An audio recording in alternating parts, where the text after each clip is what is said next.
আসসালামু আলাইকুম। ধানের চারা রোপণের ১৫ দিন পর আপনাদেরকে জমিতে নিয়ে আসলাম। তো দেখতে থাকেন আমার আজকের ভিডিওটি।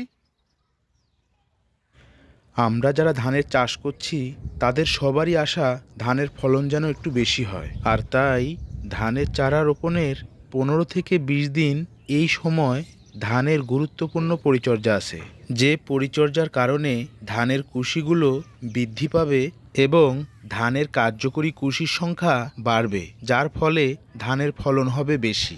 ধানের বয়স যখন ২০ দিন হয়ে যাবে তখন ধান গাছ সার গ্রহণ করার উপযোগী হবে, আর এই অবস্থায় আমরা ইউরিয়া উপরি প্রয়োগ করব ৩৩ শতাংশে বিঘাতে ১৫ কেজি হারে। একই দিনে থিওবিট, কমলাক্স এই সালফারগুলো আমরা প্রতি ৩৩ শতাংশে ৫০০ থেকে ৭০০ গ্রাম ২ কেজি সারের সাথে মিশিয়ে পুরো জমিতে ছিটিয়ে দেব।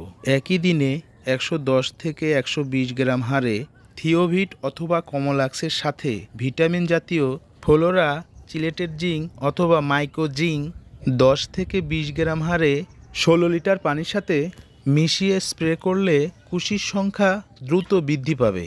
এগুলোই অ্যাক্টিভ কুশি। এগুলো কুশিতেই ধানের শীষ হবে অনেক বড়, লম্বা। ধানের ফলন বৃদ্ধির জন্য এগুলোই পরিচর্যা করলেই ধানের ফলন বৃদ্ধি পাবে। আজকের ভিডিও এই পর্যন্তই। আসসালামু আলাইকুম।